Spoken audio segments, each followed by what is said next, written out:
Hello lovely students, this is Aadhya. Welcome back to the channel.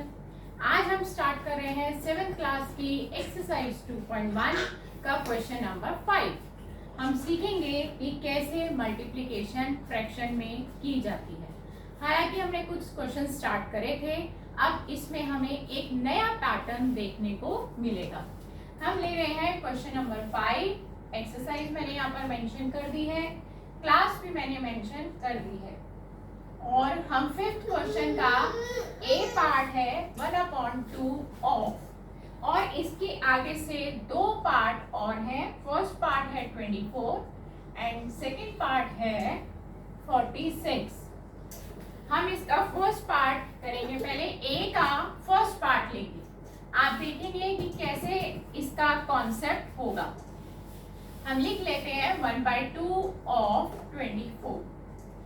अब इसमें क्या करना है, आपको ऑफ हटाना है और मल्टीप्लाई लगाना है, क्योंकि क्वेश्चन में लिखा है फाइंड। अब वहां पर कुछ भी मेंशन नहीं किया कि ऐड करना है, सब्ट्रैक्ट करना है, मल्टीप्लाई करना है या डिवाइड करना है। तो हमारे को इसका कॉन्सेप्ट सीखना है कि जब कुछ भी नहीं लिखा और बच्चे कंफ्यूज ना हो, तो हम उनको यही समझा रहे हैं कि जब ऑफ लिखा हो तो ऑफ हमें ये सिखाता है कि आपको वहां पर मल्टीप्लाई लगाना है। तो कई बार क्वेश्चन में नहीं दिया जाएगा, आपको कंफ्यूज कराया जाएगा कि ताकि आप खुद पहचान करें कि ये क्वेश्चन क्या, इस क्वेश्चन में आपको क्या करना है। तो आप अच्छे से समझ लीजिए कि जब भी ऑफ लिखा हो तो आपको उसको हटाना है और मल्टीप्लाई लगा देना है। 1/2 ऑफ हटाया, मल्टीप्लाई, फिर ये 24 कॉपी कर दिया। अब आपने क्या करना है, न्यूमरेटर को न्यूमरेटर से मल्टीप्लाई करना है, जो कि कॉन्सेप्ट हम पिछली क्लासेस में सीख चुके हैं। और आप चाहें तो पहले मल्टीप्लाई ना करें, आप कैंसिलेशन का प्रोसेस भी कर सकते हैं क्रॉस में। या तो कैंसिलेशन ऊपर या नीचे होता है या क्रॉस में होता है, सामने से सामने कभी कैंसिलेशन नहीं होता। यानी कि न्यूमरेटर से न्यूमरेटर का कैंसिलेशन कभी नहीं होगा, डिनोमिनेटर का डिनोमिनेटर से कैंसिलेशन कभी नहीं होगा। कैंसिलेशन हमेशा न्यूमरेटर और डिनोमिनेटर के बीच में ही होता है। अब वो ऑर्डर चाहे ऊपर नीचे का हो या फिर डायगोनली हो, तो हम उस तरीके को अपनाएंगे। अब हम यहाँ कैंसिल कर रहे हैं, 2 1 जा 2, 2 1 जा 2, 2 2 जा 4। डिनोमिनेटर में जो 1 आया है उसकी कोई वैल्यू नहीं है, आप लिखना चाहे तो 1 लिख सकते हैं और ना चाहे तो ना भी लिख सकते हैं।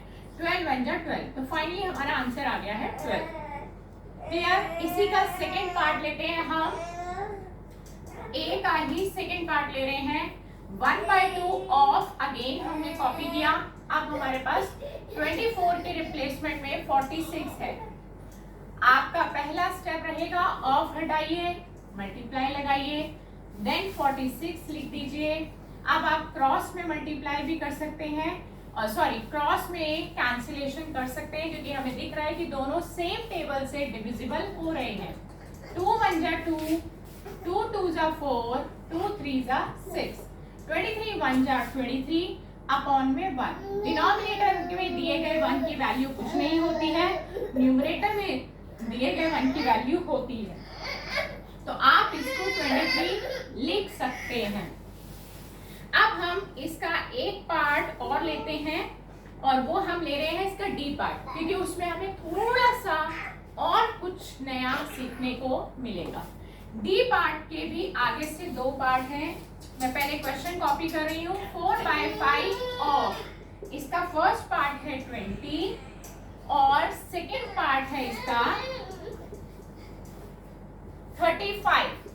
हम 1 बाय 1 दोनों इसके पार्ट्स को सॉल्व करेंगे। देखना इसमें है कि इसमें हमें और अच्छे से ये कॉन्सेप्ट क्लियर हो जाएगा।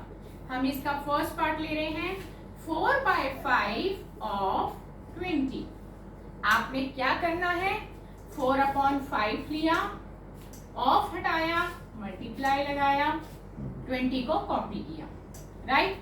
अब इसमें जो ज्यादातर बच्चे मिस्टेक कर देते हैं, हमें उस मिस्टेक को नहीं रिपीट करना, इसीलिए मैं आपको समझा रही हूँ। देखिए, बच्चों को लगता है कि 4 और 20 सेम टेबल से कैंसिल हो रहे हैं, और वो 4 और 20 को कैंसिल कर देते हैं, लेकिन आपको ऐसा नहीं करना। क्योंकि जस्ट अभी मैंने आपको बताया कि न्यूमरेटर से न्यूमरेटर कभी कैंसिल नहीं होता, डिनोमिनेटर और न्यूमरेटर कैंसिल हो सकते हैं। सबसे पहले आप चेक करिए 4 और 5 ये 1 के अलावा किसी सेम टेबल में नहीं आते, इसलिए ये कैंसिल नहीं हो पाएंगे। अब हम चेक करते हैं 20 एंड 5। 20 एंड 5 दोनों ही 5 के टेबल में आते हैं, इसलिए हम इनको कैंसिल करेंगे। 5 1 जा 5, 5 4 जा 20। अब आपके पास इधर भी न्यूमरेटर है, इधर भी न्यूमरेटर है, दोनों को मल्टीप्लाई कर दीजिए। 4 4 जा 16 और डिनोमिनेटर में सिर्फ 1 बचा, उसको आप लिखना इस फॉर्म में आंसर देना चाहे तो ये भी दे सकते हैं, और ऐसे देना चाहे तो ऐसे भी दे सकते हैं। तो हमने सीखा क्या कि न्यूमरेटर से न्यूमरेटर कभी कैंसिल नहीं होंगे। इसका सेकेंड पार्ट लेते हैं हम 4/5 ऑफ 35। ये हमारा लास्ट पार्ट रहेगा, क्योंकि हमने 4 पार्ट्स करे हैं ताकि आपको बिल्कुल कॉन्सेप्ट क्लियर हो जाए। ऑफ हटाया, मल्टीप्लाई लगाया, 35। 4 और 35 को आपने बिल्कुल भी चेक नहीं करना कि ये सेम टेबल से कैंसिल होंगे या नहीं होंगे, क्योंकि दोनों ही न्यूमरेटर हैं। न्यूमरेटर से न्यूमरेटर कभी कैंसिल नहीं होते हैं, और डिनोमिनेटर से डिनोमिनेटर भी कभी कैंसिल नहीं होते, वो जस्ट आपस में मल्टीप्लाई होते हैं।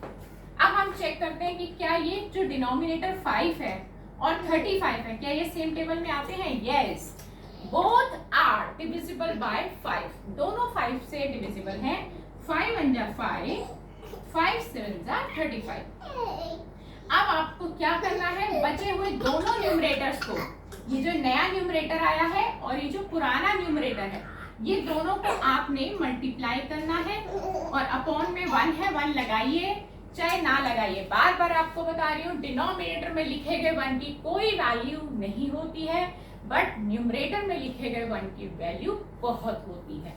तो आपने क्या करना है, 4 7 जा 28 किया, 28 अपॉन 1। अब 1 आप लगाना चाहते हैं तो भी ठीक, नहीं चाहते तो भी ठीक, दोनों ही फॉर्म में मैंने आपको लिख के दिखा दिया। आपको जो फॉर्म ठीक लगे आप उसको फॉलो कर सकते हैं। तो हमने क्लास 7 के इस क्वेश्चन नंबर 5 को आपके साथ डिस्कस किया। हमने एक नया कॉन्सेप्ट सीखा कि जब क्वेश्चन में मेंशन ना किया जाए कि हमें करना क्या है, ऐड, सब्ट्रैक्ट, मल्टीप्लाई या डिवाइड, तो आपको बताया गया कि कैसे डिसाइड करें कि क्या करना है। तो वो हमें एक वर्ड नजर आएगा वहां पर जिसका नाम है ऑफ।